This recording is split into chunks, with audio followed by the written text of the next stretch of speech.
because I want to keep my story as short as possible, I've decided to only show the tip of the iceberg. If you decide to investigate on your own, using the sources that you've just seen, then you will discover that even many of the most well-known insurance companies, banks, construction companies, telephone companies, restaurant chains, and cosmetic brands are owned by the same institutional investors we just saw.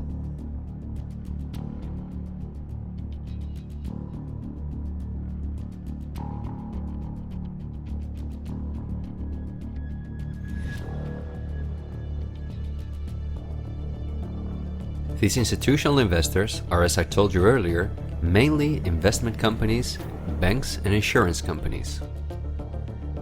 They are in turn also owned by shareholders. Now, what is the most amazing thing? All of these institutional investors own each other's shares, and together they form an immense network that we can compare to a pyramid. The smaller institutional investors are owned by larger investors, who in turn belong to even larger investors. The visible top of this pyramid consists of only two companies, and we have seen their names many times by now. They are Vanguard and BlackRock. The power of these two companies is something we can barely imagine. Not only are they the largest institutional investors of every major company on Earth, they also own the other institutional investors of those companies, giving them a complete monopoly. According to a report by Bloomberg, one of the most respected institutions in the world in the field of financial data and analytics, experts expect that by 2028 both companies will collectively manage about $20 trillion in investments, and in the process will own almost everything on Earth.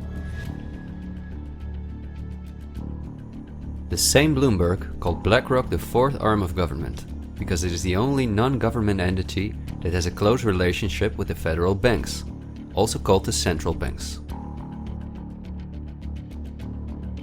BlackRock not only lends money to the federal banks, but is also their principal advisor and the developer of the computer system that the federal banks use. Dozens of BlackRock employees had senior positions in the White House during the Bush and the Obama administrations, and currently under Joe Biden. BlackRock CEO Larry Fink is a welcome guest with many heads of state and politicians, and understandably so. He's the face of the company that pulls the strings.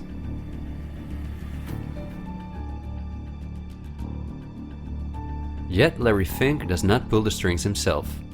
In fact, BlackRock itself is owned by shareholders.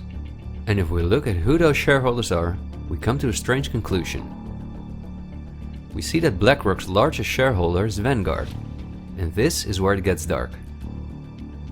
Vanguard itself has a unique structure that makes it impossible to see who its shareholders or clients are.